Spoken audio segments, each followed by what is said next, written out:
Doctor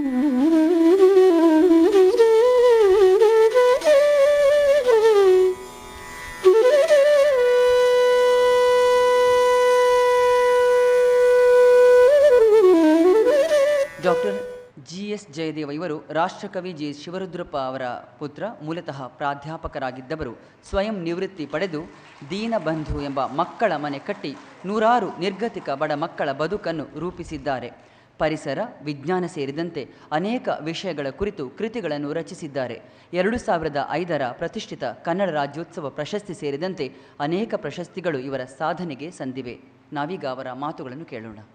ದಿವ್ಯತ್ರೆಯರ ಸ್ಮರಣೆ ಮಾಡ್ತಾ ಇಲ್ಲಿ ಎದುರಿಗೆ ಕೂತಿರುವ ಪೂಜ್ಯ ಜಿತಕಾಮಾನಂದಜಿ ಮಹಾರಾಜ್ ಹಾಗೂ ಇತರೆಲ್ಲ ಸ್ವಾಮೀಜಿಯವರಿಗೆ ವಂದಿಸ್ತಾ, ಈಗ ತಾನೇ ಬಹಳ ಸ್ವಾರಸ್ಯಕರವಾಗಿ ಸ್ಫೂರ್ತಿದಾಯಕವಾಗಿ ಮಾತನಾಡಿದಂಥ ಮಂಗಳಾನಂದಜಿ ಸ್ವಾಮೀಜಿಯವರಿಗೂ ನನ್ನ ಸಾಷ್ಟಾಂಗ ನಮಸ್ಕಾರಗಳು. ಪೂಜ್ಯ ಸ್ವಾಮಿ ಪ್ರಕಾಶಾನಂದಜಿ ಮಹಾರಾಜ್ ಅವರಿಗೂ ನನ್ನ ಸಾಷ್ಟಾಂಗ ನಮಸ್ಕಾರಗಳು. ಸ್ವಾಮೀಜಿಯವರು ಪೂಜ್ಯ ಮಂಗಳನಾಥಾನಂದ ಸ್ವಾಮೀಜಿಯವರು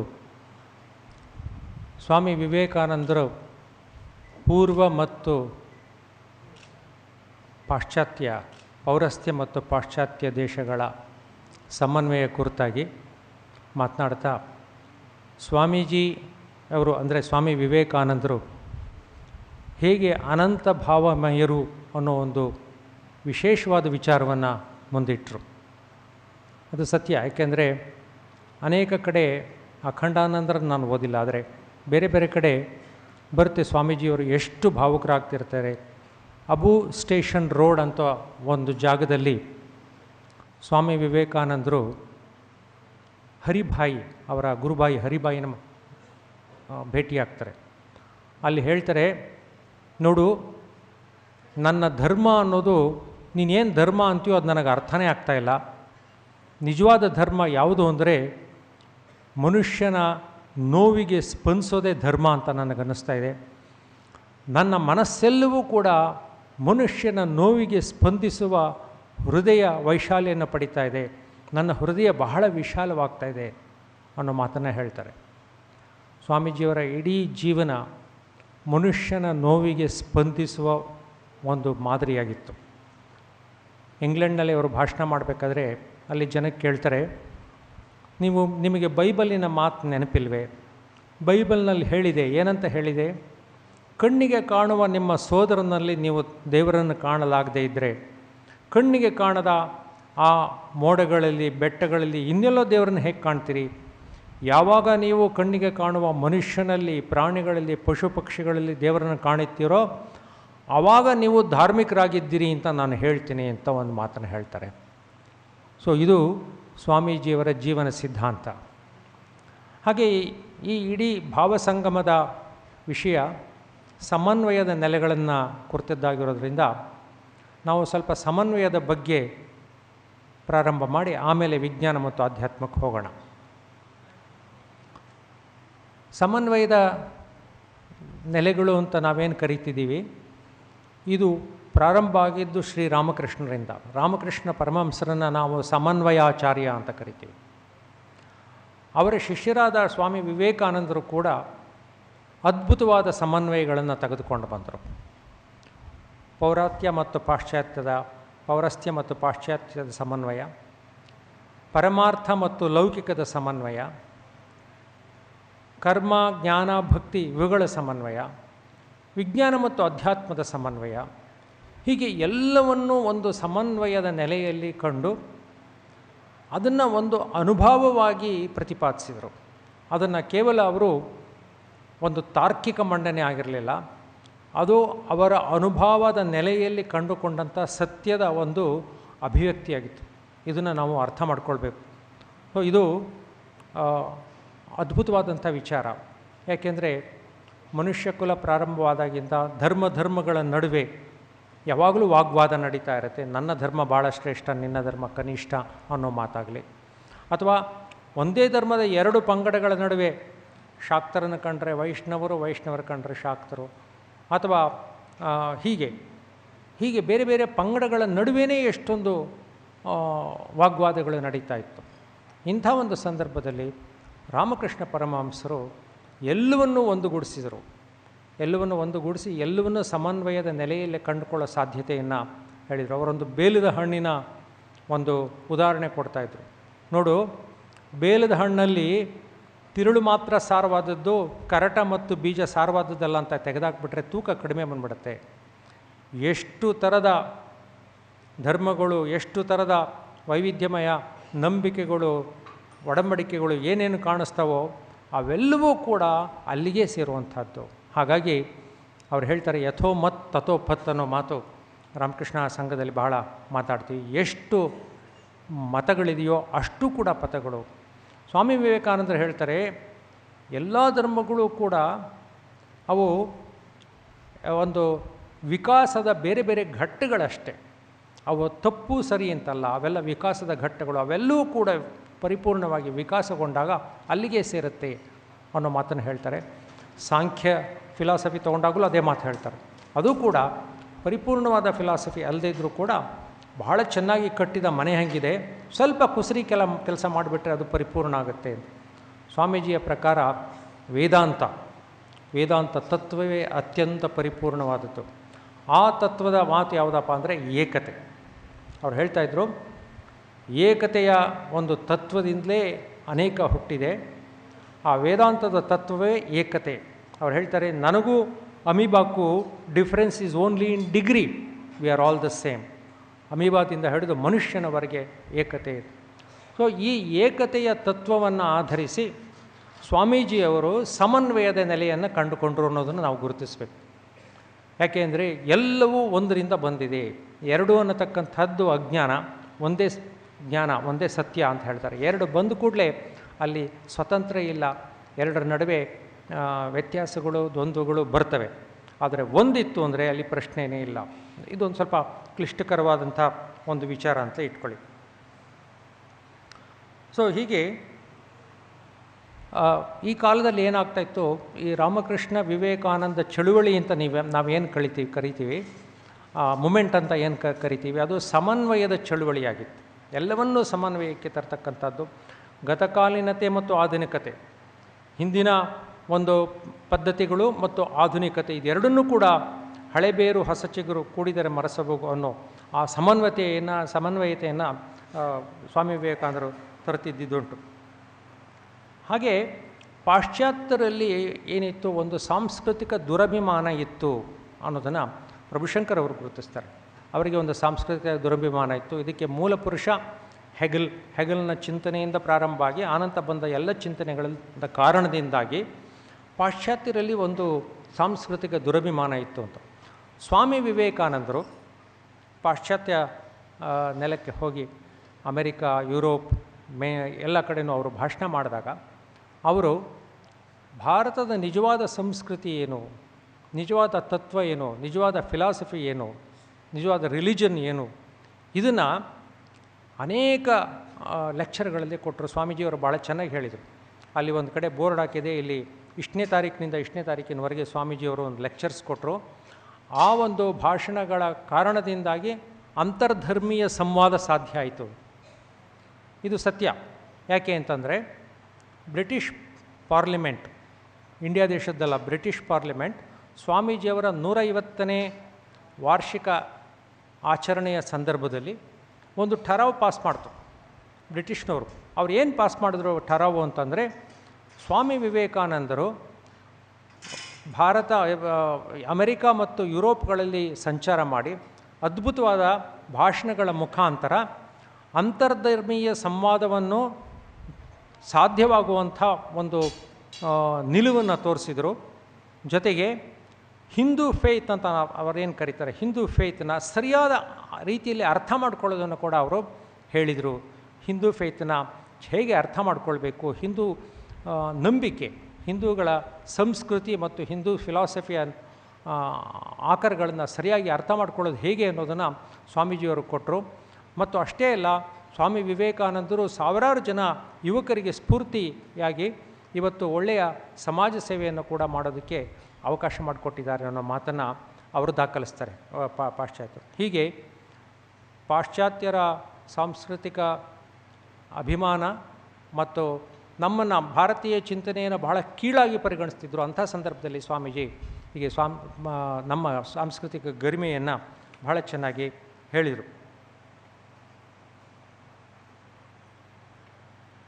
ಹಾಗೆ ಬಹಳ ಮುಖ್ಯವಾದಂಥ ಸಮನ್ವಯ ಸ್ವಾಮೀಜಿಯವರು ರಾಮಕೃಷ್ಣ ಪರಮಹಂಸರು ಸಾಧಿಸಿದ ಯಾವುದು ಅಂತಂದರೆ, ಮುಂಚೆ ನಮ್ಮಲ್ಲಿ ಮಾಯೆಯ ಕಲ್ಪನೆ ಇತ್ತು.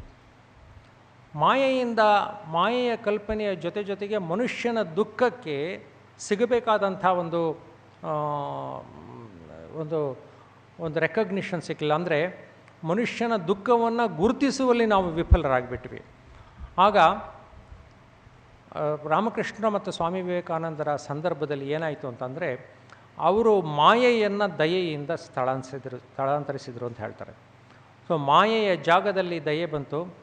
ಮನುಷ್ಯನಿಗೆ ದುಃಖಕ್ಕೆ ಮರುಗುವಂಥ ಒಂದು ಸಚ್ಚಿಂತನೆಯನ್ನು ಸ್ವಾಮಿ ವಿವೇಕಾನಂದರು ತಂದುಕೊಟ್ರು. ಇಡೀ ಜೀವನ ಅವರ ಜೀವನದಲ್ಲಿ ನಾವು ಮನುಷ್ಯನ ದುಃಖಕ್ಕೆ ಮರುಗೋದು, ಅದನ್ನು ಏನಾದರೂ ಮಾಡಿ ಪರಿಹಾರ ಮಾಡೋದನ್ನು ನಾವು ಗುರುತಿಸ್ತೇವೆ. ಸೊ ಮನುಷ್ಯ ತನ್ನ ಇಹದ ಬದುಕನ್ನು ಚೆನ್ನಾಗಿ ನಡೆಸೋದಕ್ಕೆ ನಾವು ವಿಜ್ಞಾನವನ್ನು ಇವತ್ತು ಅವಲಂಬಿಸದೆ ಬದುಕೋದಕ್ಕೆ ಸಾಧ್ಯವೇ ಇಲ್ಲ. ಇವತ್ತು ನಾನು ಮಾತಾಡ್ತಿರೋದು ನಿಮಗೆಲ್ಲ ಕೇಳಿಸ್ತಾ ಇದ್ದರೆ ವಿಜ್ಞಾನದಿಂದ. ನಾನು ಬೇರೆ ಊರಿಂದ ಇಲ್ಲಿಗೆ ಬಂದಿದ್ದರೆ, ನೀವೆಲ್ಲರೂ ಬೇರೆ ಊರಿಂದ ಇಲ್ಲಿಗೆ ಬಂದಿದ್ದರೆ. ಇವತ್ತು ಮೊಬೈಲ್ ಫೋನ್ಗಳು ಸಿಕ್ಕಾಪಟ್ಟೆ ಜಾಸ್ತಿ ಆಗಿವೆ. ಅತಿಯಾದ ತಾಂತ್ರಿಕತೆ ಬಗ್ಗೆ ನಾನು ಹೇಳ್ತಾ ಇಲ್ಲ. ಒಟ್ಟಾರೆಯಾಗಿ ನಮ್ಮ ಇಹದ ಬದುಕು ಸ್ವಲ್ಪ ಅರ್ಥಪೂರ್ಣವಾಗಬೇಕಾದ್ರೆ, ಸ್ವಲ್ಪ ಅನುಕೂಲಕರವಾಗಬೇಕಾದ್ರೆ ನಮಗೆ ವಿಜ್ಞಾನ ಬೇಕು, ವಿಜ್ಞಾನದ ಆವಿಷ್ಕಾರಗಳು ಬೇಕು.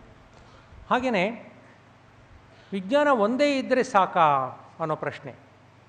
ಸ್ವಾಮೀಜಿ ಇದನ್ನು ತುಂಬ ಚೆನ್ನಾಗಿ ಹೇಳ್ತಾರೆ. ನೋಡಿ, ಅತಿಯಾದ ತಾಂತ್ರಿಕತೆಯನ್ನು ವೃದ್ಧಿ ಮಾಡಿಕೊಂಡ್ರೆ ನೀವು ಏನಾಗುತ್ತೆ ಸಮಾಜಕ್ಕೆ? ಅವರ ಒಂದು ಮಾತು ಹೀಗಿದೆ: each piece of machinery you invent will make 20 people poor, 20 people rich and 20,000 people poor. 20 ಜನಗಳನ್ನು ಶ್ರೀಮಂತರನ್ನಾಗಿ ಮಾಡುತ್ತೆ, 20,000 ಜನ ಬಡವರಾಗ್ತಾರೆ. ಕೇವಲ ತಾಂತ್ರಿಕ ಅಭಿವೃದ್ಧಿ ಅಥವಾ ವೈಜ್ಞಾನಿಕ ಅಭಿವೃದ್ಧಿಯಿಂದ ಮನುಷ್ಯ ಸುಖವಾಗಿ ಬಾಳಲಾರ.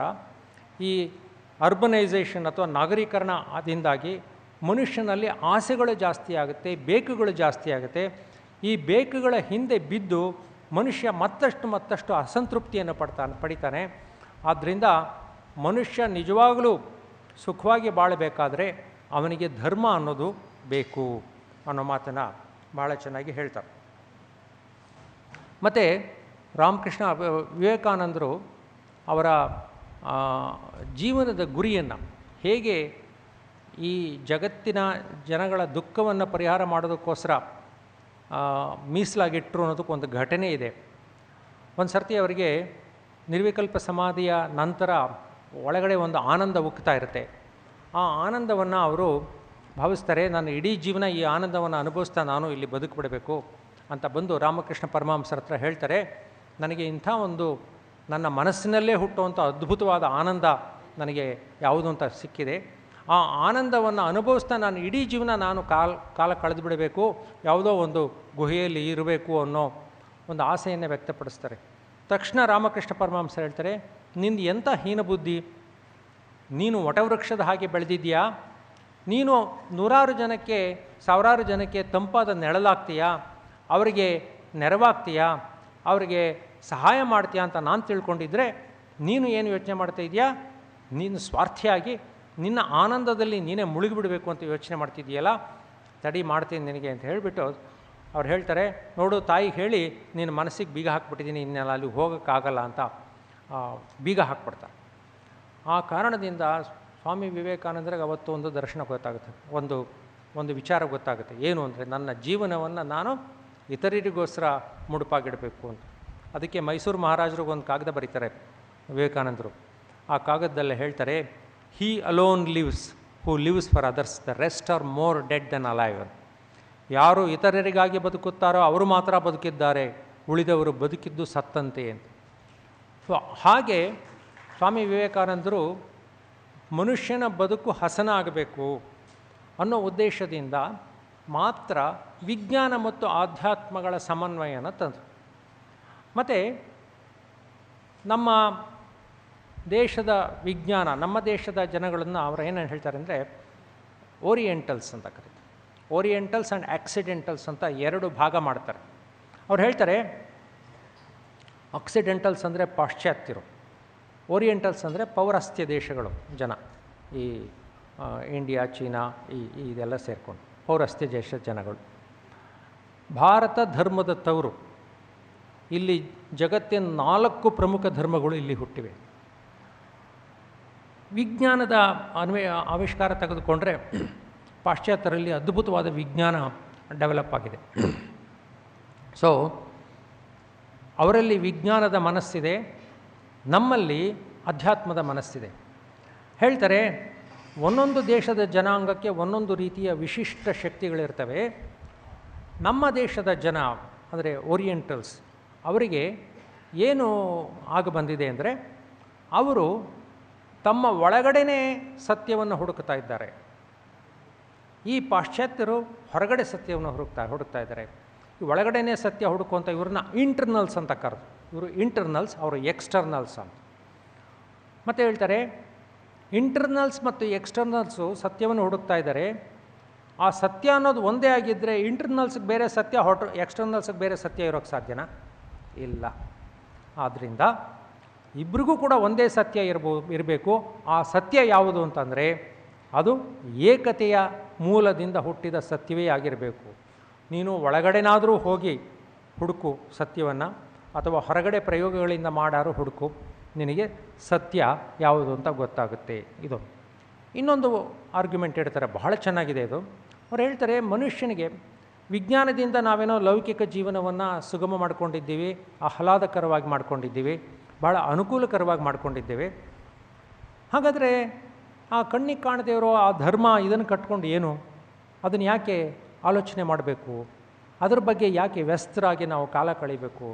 ಎಲ್ಲದನ್ನು ಬಿಟ್ಟು ಬುದ್ಧನ ಥರ ಯಾಕೆ ಕಾಡಿಗೆ ಹೋಗಬೇಕು? ಈ ಪ್ರಶ್ನೆ. ಅದಕ್ಕೆ ಅವ್ರು ಹೇಳ್ತಾರೆ, ನೋಡಿ, ಕಣ್ಣಿಗೆ ಕಾಣುವ ಪ್ರಪಂಚ ಇದೆಯಲ್ಲ, ಇದು ವ್ಯಕ್ತ ಪ್ರಪಂಚ. ಆದರೆ ಈ ವ್ಯಕ್ತ ಪ್ರಪಂಚದ ಆ ಕಡೆ ಈ ಕಡೆ ದಡಗಳು ಅವ್ಯಕ್ತದಿಂದ ಆವೃತವಾಗಿದೆ, ಅವ್ಯಕ್ತರಿಂದ ಸುತ್ತ, ಅಥವಾ ಅವ್ಯಕ್ತದ ಒಂದು ತುಣುಕು ಮಾತ್ರ ನೀನು ಕಾಣ್ತಾ ಇರೋ ವ್ಯಕ್ತ ಪ್ರಪಂಚ.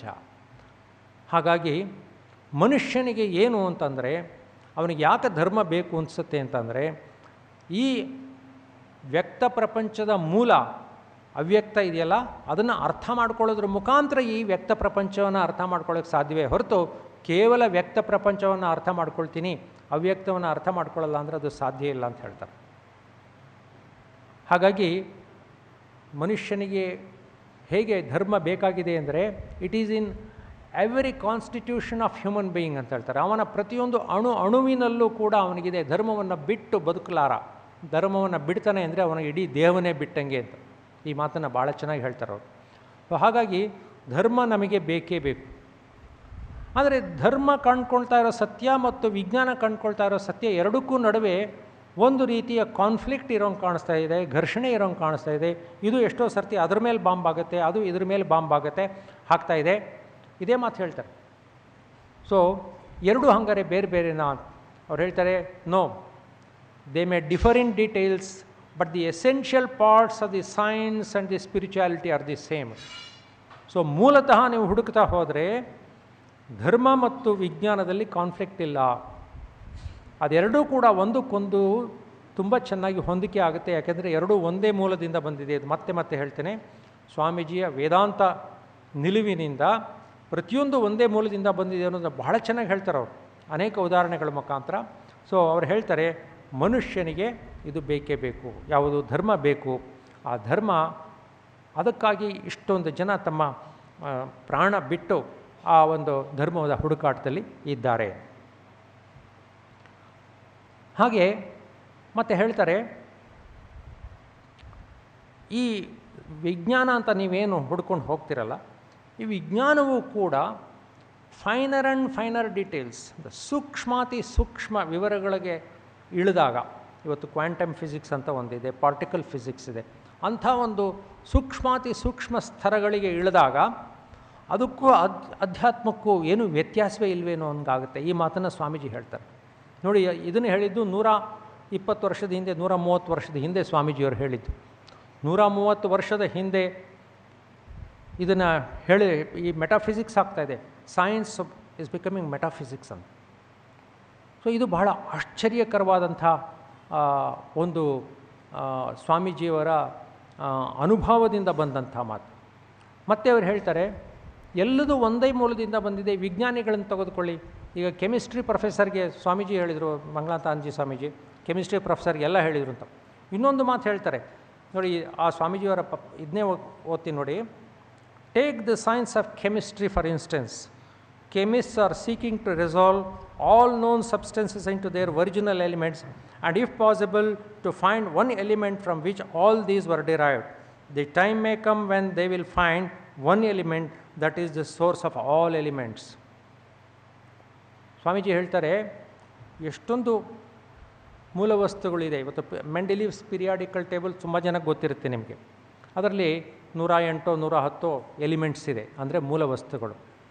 ಆ ಕಾಲದಲ್ಲಿ ಮೆಂಡೆಲೀವ್ಸ್ ಪೀರಿಯಾಡಿಕಲ್ ಟೇಬಲ್ ಬಂದಿತ್ತು ನಿಜ, ಆದರೆ ಆ ವಸ್ತು ಎಲ್ಲಿಂದ ಬಂತು ಅಂತಂದರೆ, ಒಂದು ಹೈಡ್ರೋಜನ್ ಆ್ಯಟಮ್ ತೆಗೆದುಕೊಂಡ್ರೆ ಅದರ ಹೈಡ್ರೋಜನ್ ಆ್ಯಟಮ್ನು ಒಂದು ಪ್ರೋಟಾನ್ ಒಂದು ಎಲೆಕ್ಟ್ರಾನ್ ಇರುತ್ತೆ. ಇದರ ಗುಣಿತವೇ ಬೇರೆ ಎಲಿಮೆಂಟ್ಸು. ಅಂದರೆ 2 ಹೈಡ್ರೋಜನ್ನು 2 ಪ್ರೋಟಾನು 2 ಎಲೆಕ್ಟ್ರಾನ್ ಆದರೆ ಅದು ಹೀಲಿಯಮ್ ಆಗುತ್ತೆ. ಹೀಗೆ ಆಗ್ತಾ ಆಗ್ತಾ ಹೋಗುತ್ತೆ. ಸೊ ಪ್ರತಿಯೊಂದು ಕೂಡ ಈ ಜಗತ್ತಿನಲ್ಲಿ ಒಂದು ಮೂಲದಿಂದ ಬಂದಿದೆ ಅನ್ನೋದನ್ನು ಸ್ವಾಮೀಜಿ ಎಷ್ಟು ಚೆನ್ನಾಗಿ ಹೇಳ್ತಾರೆ. ಇದು ಕೆಮಿಸ್ಟ್ರಿಯಲ್ಲಿ ಕೂಡ ಸತ್ಯ. ಸೊ ಮೆಂಡೆಲೀವ್ಸ್ ಪೀರಿಯಾಡಿಕಲ್ ಟೇಬಲ್ನಲ್ಲಿ ಅವನು ಬೇರೆ ಬೇರೆ ಎಲಿಮೆಂಟ್ಸ್ ಇದೆ ಅಂತ ಕೆಲವೊಂದು ಕಂಡುಹಿಡಿಯೋಕೆ ಮುಂಚೆನೇ ಹೇಳ್ಬಿಟ್ಟ. ಇಂಥದ್ದು ಇರಲೇಬೇಕು, ಯಾಕೆಂದರೆ ಈ ವಸ್ತುಗಳು ಅಟಾಮಿಕ್ ನಂಬರು ಇದು ಹೀಗೆ ಬಂದಿರಲೇಬೇಕು ಅಂತ.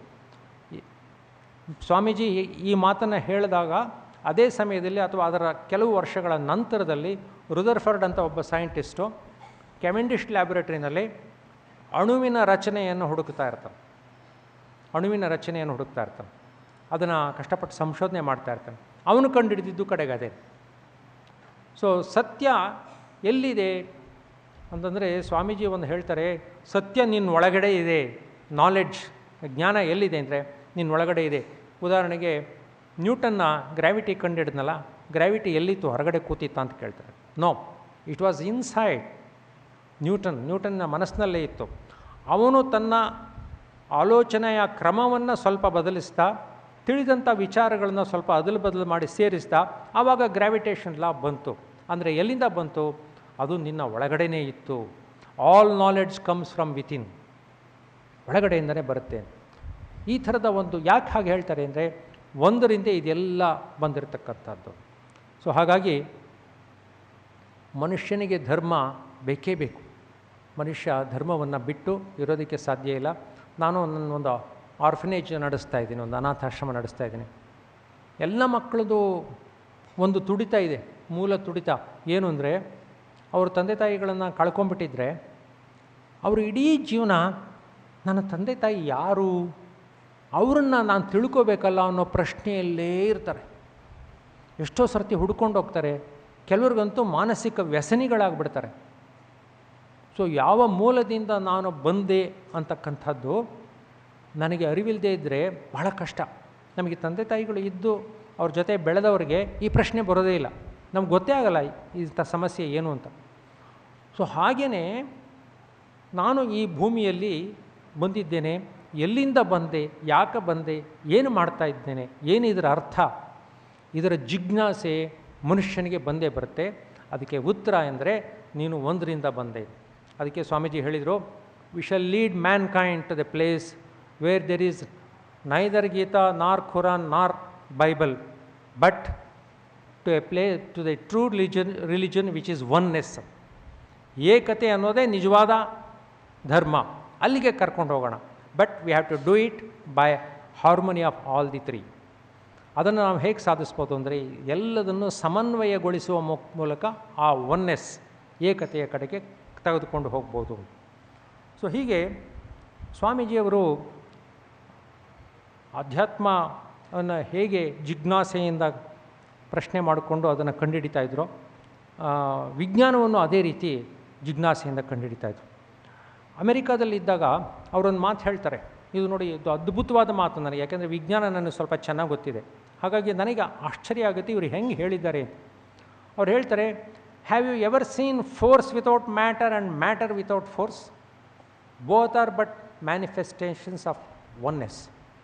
ಒಂದೇ ಮೂಲದ ಅಭಿವ್ಯಕ್ತಿಯವು ಯಾವುದು? ಫೋರ್ಸ್ ಮತ್ತು ಮ್ಯಾಟರ್. ಮ್ಯಾಟರ್ ಇಲ್ಲದೆ ಈಗ ನಮಗೆ ವಿಜ್ಞಾನಕ್ಕೆ ಗೊತ್ತಿರೋದೇನೆಂದರೆ, ಪ್ರಪಂಚದಲ್ಲಿ ಯಾವುದೆಲ್ಲವೂ ವಸ್ತುವೋ ಆ ವಸ್ತುವನ್ನು ಬಿಟ್ಟರೆ ಉಳಿಯೋದು ಯಾವುದು? ಶಕ್ತಿ. ಶಕ್ತಿ ಯಾವುದೆಲ್ಲವೂ ಶಕ್ತಿ ಅಲ್ವೋ ಅದು ವಸ್ತು ಆಗಿರಬೇಕು, ಯಾವುದೆಲ್ಲವೂ ವಸ್ತು ಅಲ್ವೋ ಅದು ಶಕ್ತಿ ಆಗಿರಬೇಕು. ಇದೆರಡು ಬಿಟ್ಟು ಬೇರೆ ಇಲ್ಲವೇ ಇಲ್ಲ. ಸೊ ಇವತ್ತು ಎಷ್ಟು ಥರದ ಫೋರ್ಸಸ್ ಹೇಳಿದರೂ ಕಡೆಗೆ ಯೂನಿಫೈಡ್ ಫೀಲ್ಡ್ ಥಿಯರಿಯನ್ನು ಕಂಡುಹಿಡಿಬೇಕು ಅಂತ ಬಹಳ ಕಷ್ಟಪಡ್ತಾ ಇದ್ದಾರೆ. ಸೊ ಇದನ್ನು ಸ್ವಾಮೀಜಿ ಹೇಳ್ತಾರೆ, have you seen matter without force and force without matter? No, ಎರಡೂ ಕೂಡ ಒಂದೇ ಮೂಲದಿಂದ ಬಂದಿದೆ. ಇದನ್ನು ಅವರು ಹೇಗೆ ಎಕ್ಸ್ಪ್ಲೈನ್ ಮಾಡ್ತಾರೆ ಅಂದರೆ, ಸಾಂಖ್ಯರ ಫಿಲಾಸಫಿ ಅಂತ ತೆಗೆದುಕೊಳ್ತಾರೆ. ಸಾಂಖ್ಯ ಅದ್ಭುತ, ಅದು ನನಗೆ ಆಶ್ಚರ್ಯನೇ ಆಗಲ್ಲ. ಹೇಗೆ ಕಪಿಲ ಮಹರ್ಷಿ ಹಾಗೆ ಆಲೋಚನೆ ಮಾಡಿದ್ದ, ಅದನ್ನು ಸ್ವಾಮೀಜಿಯವರು ಅರ್ಥೈಸಿದ ರೀತಿ ನೋಡಿ ಎಷ್ಟು ಅದ್ಭುತವಾಗಿ ಅರ್ಥೈಸಿದರು. ಪಾಶ್ಚಾತ್ಯರ ದಂಗು ಹೊಡೆದು ಹೋಗಿರಬೇಕು ಅವರ ಸ್ವಾಮೀಜಿಯವರ ಈ ಸಾಂಖ್ಯ ಫಿಲಾಸಫಿಯನ್ನು ಅವ್ರು ಹೇಳಿದಾಗ. ಅವ್ರು ಹೇಳ್ತಾರೆ, he is the greatest psychologist ಅಂತ. ಯಾರೋ ಕಪಿಲ ಮಹರ್ಷಿ, ಸಾಂಖ್ಯದ Kapila Maharshi greatest psychologist in the world ಅಂತ. ಹಾಗೆ ಫಿಸಿಸಿಸ್ಟ್ ಕೂಡ, ಯಾಕೆಂದರೆ ಅವನು law of conservation of matter ಹೇಳ್ಬಿಡ್ತಾನೆ. ಅವನೇನೇನು ಹೇಳ್ತಾನೆ, ವಸ್ತು ರೂಪಾಂತರವಾಗಬಲ್ಲದೆ ಹೊರತು ನಾಶವಿಲ್ಲ ಅಂತಾನೆ. ಅದು conservation, law of conservation of matter ಅಂತ ನಾವು ಇವತ್ತು ಪಾಠ ಮಾಡ್ತೀವಿ. ಅದನ್ನು ಸಾಂಖ್ಯ ಮುನಿ ಹೇಳ್ತಾನೆ. ಮತ್ತು ಸಾಂಖ್ಯರು ಇನ್ನೊಂದು ಹೇಳ್ತಾರೆ, ಏನು ಹೇಳ್ತಾರೆ ಅಂದರೆ, ನಿಮ್ಮ ಮನಸ್ಸು ಕೂಡ ವಸ್ತುವಿನಿಂದ ಉತ್ಪತ್ತಿಯಾಗಿದ್ದರಿಂದ ಅದು ಕೂಡ ಜಡ. ಇದು ಅದ್ಭುತ. ಮನಸ್ಸು ಕೂಡ ಅದು ವಸ್ತು ಸ್ವರೂಪದ್ದೇ ಹೊರತು ಅದು ಚೈತನ್ಯ ಸ್ವರೂಪದ್ದಲ್ಲ.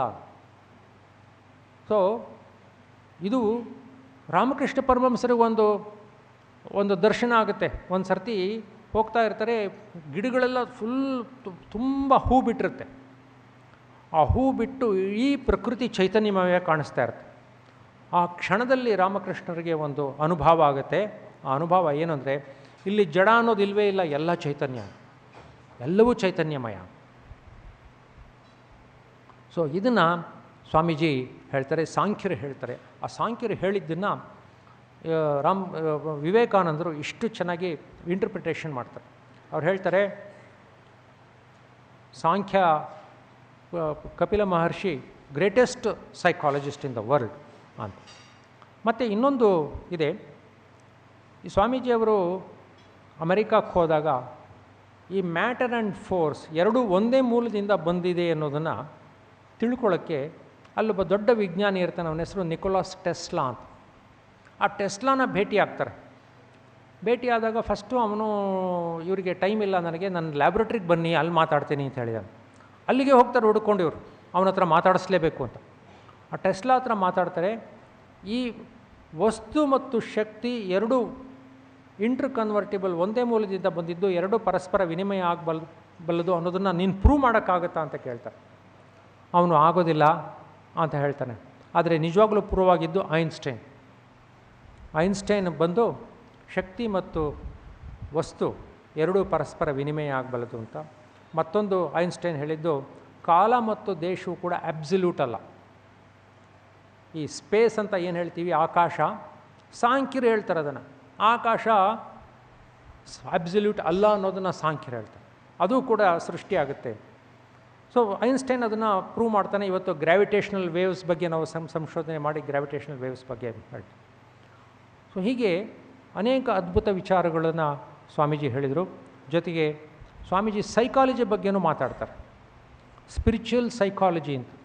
ಸ್ಪಿರಿಚುವಲ್ ಸೈಕಾಲಜಿ ಯಾವುದು ಅಂತಂದರೆ, ಅವ್ರು ಹೇಳ್ತಾರೆ, ನೋಡಿ, ಎಲ್ಲ ಸ್ಕ್ರಿಪ್ಚರ್ಸು, ಧರ್ಮಗ್ರಂಥಗಳು ಅದು ಮಾಡಬೇಡ, ಇದು ಮಾಡಬೇಡ, ಹೀಗೆ ಮಾಡು, ಹಾಗೆ ಮಾಡು ಅಂತ ಹೇಳುತ್ತೆ. ಹಂಗೆ ಹೇಳಿದ ತಕ್ಷಣ ಎಲ್ಲರೂ ಸರಿ ಹೋಗಿದ್ದೀರಾ? ಇಲ್ಲ. ಯಾಕೆ? Because there is an unconscious mind which is the cause of this and therefore more potential and dangerous. So unconscious cause is killing ಹೇಳ್ತಾರೆ. ಎಲ್ಲ ರಾಂಗ್ ಡೂಯಿಂಗ್ಸ್, ಕೆಟ್ಟದ ಇವಿಲ್ ಅಂತಂದರೆ ಕೆಟ್ಟದ್ದು ಏನು ಮಾಡ್ತಾನಲ್ಲ ಮನುಷ್ಯ, ಆ ಕೆಟ್ಟದ್ದು ಎಲ್ಲದೂ ಕೂಡ ಅವನ ಸುಪ್ತ ಮನಸ್ಸಿನಲ್ಲಿ ಸೇರೋಗಿದೆ. ಆ ಸುಪ್ತ ಮನಸ್ಸಿನಲ್ಲಿ ಸೇರೋಗಿದ್ದು ಅವನ ಕೈಗೆ ಸಿಗ್ತಾಯಿಲ್ಲ. ಅದಕ್ಕೆ ಸಂಬಂಧಪಟ್ಟಂಥ ವಿಚಾರಗಳು ನಿಮ್ಮ ಜೇಬ್ನಲ್ಲೇ ಇದೆ, they are in your pocket and they are putrefying, ಕೊಳಿತಾ ಇದೆ, ಅಲ್ಲಿ ದುರ್ವಾಸನೆ ಬರ್ತಾ ಇದೆ, ಆದರೆ ಅದನ್ನು ನಾವು ಸರಿ ಮಾಡೋಕ್ಕಾಗಿಲ್ಲ. ಸೊ ಈ ನೆಗೆಟಿವ್ ಥಾಟ್ಸು ಮನುಷ್ಯನ ಮನಸ್ಸಿನಲ್ಲಿ ಇದೆ. ಅದರಿಂದ ಮನುಷ್ಯನ ಹೇಗೆ ನೋಡಬೇಕು, in the most charitable light. ಮನುಷ್ಯನನ್ನು ಬಹಳ ವಿಶಾಲವಾಗಿ ನೋಡಬೇಕಾಗುತ್ತೆ. ಯಾಕೆ ಅಂದರೆ if A man is doing good, he is doing only because he cannot help it. So also the man, if any man is doing bad, he is doing it because he cannot help it. ಒಳ್ಳೆಯದನ್ನು ಮಾಡುವವನು ಅವನು ಒಳ್ಳೆಯದು ಮಾಡದೇ ಇರೋಕ್ಕೆ ಸಾಧ್ಯ ಇಲ್ಲ, ಅದಕ್ಕೆ ಮಾಡ್ತಾ ಇದ್ದಾನೆ. ಕೆಟ್ಟದ್ದು ಮಾಡಿದವನು ಕೆಟ್ಟದ್ದು ಮಾಡದೇ ಇರೋಕ್ಕೆ ಸಾಧ್ಯ ಇಲ್ಲ, ಅದಕ್ಕೆ ಮಾಡ್ತಾ ಇದ್ದಾನೆ. ಅದು ಎರಡರಲ್ಲೂ ಕೂಡ ಕಾರಣ ಏನು ಅಂದರೆ ದಿ ಅನ್ಕಾನ್ಷಿಯಸ್ ಕಾಸ್ ಅಂತ. ಸೊ ಇವತ್ತು ಆ್ಯಂಟ್ಸ್ ಅಂತ ಕರಿತೀವಿ, ಅಂದರೆ automatic negative thoughts. Automatic negative thoughts, ಅದರ ಬಗ್ಗೆ ಸಂಶೋಧನೆಗಳು ಪ್ರೀತಿ ಆಗ್ತಾಯಿದೆ. ಸ್ವಾಮೀಜಿ ಹೀಗೆ ಯಾವುದೇ ವಿಜ್ಞಾನದ ವಿಷಯ ಎದುರಿಗೆ ಬರಲಿ ಅದನ್ನು ಒಪ್ಕೊಳ್ತಿದ್ರು, ತೆಗೆದುಕೊಳ್ತಿದ್ರು. ಆಲಿಪುರ ಮೃಗಾಲಯದಲ್ಲಿ, ಆಲಿಪುರ ಝೂ ಅಲ್ಲಿ ಭೇಟಿ ಕೊಟ್ಟಾಗ ಡಾರ್ವಿನ್ನ ಸಿದ್ಧಾಂತದ ಬಗ್ಗೆ ಚರ್ಚೆ ಶುರುವಾಗುತ್ತೆ.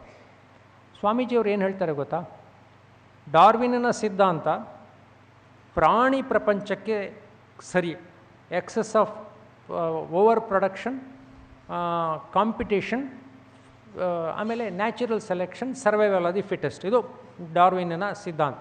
ಅಂದರೆ ಸಂತಾನೋತ್ಪತ್ತಿ ಜಾಸ್ತಿ ಆಗುತ್ತೆ, ಜಾಸ್ತಿ ಜನ ಇರ್ತಾರೆ, ಜಾಸ್ತಿ ಮರಿಗಳು ಹುಟ್ಟುತ್ತವೆ, ಅವುಗಳ ಸಂಖ್ಯೆಯಲ್ಲಿ ಸಂತಾನೋತ್ಪತ್ತಿ ಜಾಸ್ತಿ ಆದಾಗ ಫೈಟಿಂಗ್ ಆಗುತ್ತೆ, ಯಾವುದೋ ಕೆಲವು ಸಾಯುತ್ತೆ, ಇನ್ನು ಕೆಲವು ಬದುಕುತ್ತೆ. ಸ್ವಾಮೀಜಿ ಹೇಳ್ತಾರೆ, ಒಂದು ಪ್ರಾಣಿಯ ವಿಕಾಸಕ್ಕೆ ಇಷ್ಟು ಪ್ರಾಣಿಗಳ ದಮನ, ಇದು ಜಂಗಲ್ಲ, ಕಾಡು ನಿಯಮ. ಆದರೆ ಮನುಷ್ಯ ಪ್ರಪಂಚಕ್ಕೆ ಅವರು ಒಪ್ಪೋದಿಲ್ಲ, ಇದನ್ನು ಅನ್ವಯಿಸೋದಕ್ಕಾಗೋದಿಲ್ಲ. ಅವ್ರು ಹೇಳ್ತಾರೆ, ಮನುಷ್ಯ ಪ್ರಪಂಚಕ್ಕೆ ಪತಂಜಲಿ ಹೇಳಿರೋದನ್ನು ಒಪ್ಪಬೇಕು ಅಂತ ಹೇಳ್ತಾರೆ. ಪತಂಜಲಿ ಏನು ಹೇಳ್ತಾನೆ ಅಂದರೆ, ಅವನು ಹೇಳ್ತಾನೆ, ಮನುಷ್ಯನಾದವನು ಈ ಇಡೀ ಪ್ರಕೃತಿಯನ್ನು ತನ್ನ ಮನಸ್ಸಿನೊಳಗಡೆ ಎಳ್ಕೊಂಡು ಬಿಡ್ತಾನೆ. ಆ ಮನಸ್ಸಿನೊಳಗಡೆ ಎಳ್ಕೊಂಡು ಅಲ್ಲಿ ಹೋರಾಟ ಪ್ರಾರಂಭ ಆಗುತ್ತೆ. ಪ್ರಾಣಿ ಪ್ರಪಂಚದಲ್ಲಿ ಹೊರಗಡೆ ಹೋರಾಟ ನಡೆಯುತ್ತೆ, ಭೌತಿಕ ಪ್ರಪಂಚದಲ್ಲಿ.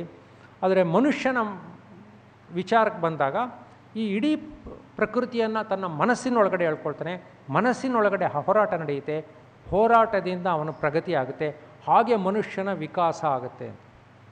ಎಂಥ ಅದ್ಭುತವಾದಂಥ ವಿಚಾರವನ್ನು ಸ್ವಾಮೀಜಿಯವರು ಹೇಳ್ತಾರೆ. ಇವತ್ತು ಎಷ್ಟೊಂದು ಅವಿವೇಕದ ವಿಜ್ಞಾನ ಇದೆ ಅಂದರೆ, ಡಾರ್ವಿನ್ ಥಿಯರಿ ಸರಿ ಇಲ್ಲ ಅಂತ ಹೇಳುವಂಥದ್ದು ಒಂದು.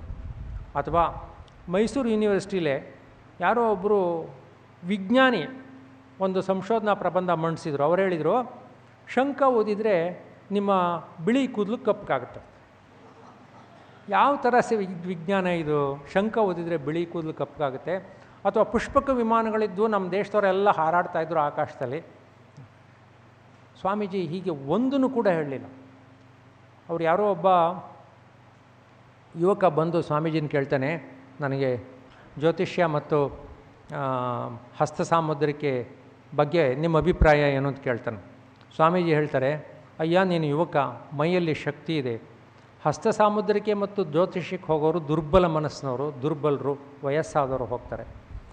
ನೀನು ಯುವಕನಾಗಿ ನಿನ್ನ ಮನಸ್ಸಿನಲ್ಲಿ ಇಂಥ ವಿಚಾರ ಬರ್ತಾಯಿದ್ರೆ ನೀನು ಏನು ಮಾಡಬೇಕು ಅಂತಂದರೆ, ಒಳ್ಳೆಯ ಆಹಾರ ಸೇವಿಸು, ಸ್ವಲ್ಪ ವಿರಾಮ ತಗೋ, ಒಳ್ಳೆ ಡಾಕ್ಟ್ರನ್ನ ಹೋಗಿ ನೋಡು, ಇಲ್ಲದೇ ಇದ್ದರೆ ನಿನಗೆ ಈ ದೌರ್ಬಲ್ಯ ಕೊನೆಗಾಣಿಸು. ಸ್ವಾಮೀಜಿಯವರು ಪುರುಷ ಪ್ರಯತ್ನದಲ್ಲಿ ನಂಬಿಕೆ ಇಟ್ಟವರು. ನಿನ್ನ ಭವಿಷ್ಯತ್ತನ್ನು ನೀನೇ ಕಟ್ಕೋ, ಪುರುಷ ಸಿಂಹನಾಗು, ಧೈರ್ಯಗೆಡಬೇಡ, ಮುಂದೆ ಬಾ. ನೀನು ಲಕ್ಷ ಲಕ್ಷ ದೇವತೆಗಳನ್ನು ಪೂಜೆ ಮಾಡ್ಕೊಂಡು ಕೂತಿದ್ರೆ ಅವ್ರು ಯಾರೂ ಸಹಾಯ ಮಾಡಲ್ಲ. ನೀನು ಯಾವಾಗ ಪುರುಷ ಪ್ರಯತ್ನದಿಂದ ಮುಂದೆ ಹೋಗ್ತೀಯೋ ಆ ದೇವತೆಗಳೆಲ್ಲ ನೀನು ಹಿಂದೆ ಬರ್ತಾರೆ. ಆ ಮಾತು ಹೇಳ್ತಾರೆ. ಇದು ನಮ್ಮ ಯೋಗ ವಾಸಿಷ್ಠದಲ್ಲಿದ್ದ ಮಾತುಗಳಿವು. ಅದನ್ನು ಮತ್ತೆ ಬೆಳಕಿಗೆ ತಂದ ಸ್ವಾಮೀಜಿಯವರು. ಸ್ವಾಮೀಜಿ ಐನ್ಸ್ಟೈನ್ ಒಂದು ಮಾತು ಹೇಳಿದರು, ಧರ್ಮವಿಲ್ಲದ ವಿಜ್ಞಾನ ಕುಂಟು, ವಿಜ್ಞಾನ ಇಲ್ಲದ ಧರ್ಮ ಕುರುಡು. ಆ ಮಾತು ಭಾಳ ಸತ್ಯ. ಇವತ್ತು ಮನುಷ್ಯ ಕುಲ ಬದುಕಿ ಉಳಿಬೇಕಾದ್ರೆ ವಿಜ್ಞಾನ ಒಂದೇ ಸಾಲೋದಿಲ್ಲ. ಯಾಕೆ ಅಂತಂದರೆ ವಿಜ್ಞಾನದ ತಾಂತ್ರಿಕ ಪ್ರಗತಿಯಿಂದಾಗಿ ಮನುಷ್ಯ ಸಂಬಂಧಗಳು ಹಳಿಸ್ತಾ ಇದೆ, ಪರಿಸರ ನಾಶ ಆಗ್ತಾಯಿದೆ.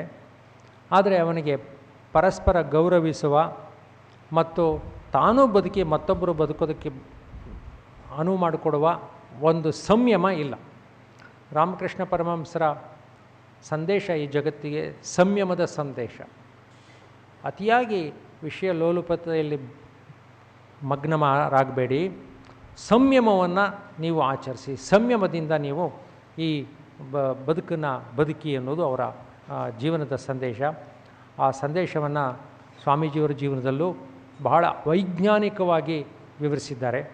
ಹೀಗೆ ಅಧ್ಯಾತ್ಮ ಮತ್ತು ವಿಜ್ಞಾನ ಎರಡೂ ಬೇಕು. ಒಂದು ವೇಳೆ ವಿಜ್ಞಾನ ಇಲ್ಲದೇ ಇದ್ದರೂ ಕೂಡ ಮನುಷ್ಯ ಕುಲ ಬದುಕಿದೆ. ನಾವು ಹೋಮೋಸೆಪಿಯನ್ಸ್ ಅಂತ ನಮ್ಮ ಒಂದು ಜೀವಜಾತಿ ಏನಿದೆ, ನಾವು ಭೂಮಿಗೆ ಬಂದು 50,000 ವರ್ಷ ಆಗಿದೆ.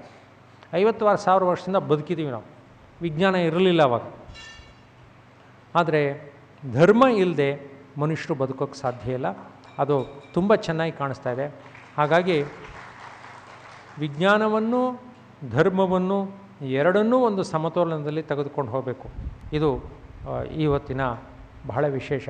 ಗಾಂಧೀಜಿ ಹೇಳ್ತಾರೆ ನೋಡಿ, ನಿಮ್ಮಲ್ಲಿ ರೀಸನ್ ಆ್ಯಂಡ್ ಲಾಜಿಕ್ ಇದೆಯಲ್ಲ, ಅದನ್ನು ತಡೆಗಟ್ಟಿ ಅಂತ ನಾನು ಹೇಳಲ್ಲ. ಆದರೆ ಈ ರೀಸನ್ ಮತ್ತು ಲಾಜಿಕ್ಕನ್ನು ಪವಿತ್ರಗೊಳಿಸುವ ಒಂದು ನಿಮ್ಮಲ್ಲಿದೆ. ನನ್ನ ತಾರ್ಕಿಕ ಶಕ್ತಿ ಮತ್ತು ತಾಂತ್ರಿಕ ಶಕ್ತಿಯನ್ನು ಪವಿತ್ರಗೊಳಿಸುವ ಒಂದು ಆತ್ಮ ನನ್ನಲ್ಲಿದೆ. ಆತ್ಮ ಅಂತ ಅವ್ರು ಹೇಳಲ್ಲ, ನಿನ್ನ ಒಳಗಡೆ ಇದೆ. ಅದನ್ನು ಗುರುತಿಸಿ ಅದನ್ನು ನಿನ್ನ ಎಚ್ಚರಿಕೆ ತೆಗೆದುಕೊಂಡು ಬಾ. ಅದರ ಬೆಳಕಿನಲ್ಲಿ ನೋಡು, ವಿಜ್ಞಾನ ನಿನಗೆ ಸಹಾಯ ಮಾಡುತ್ತೆ.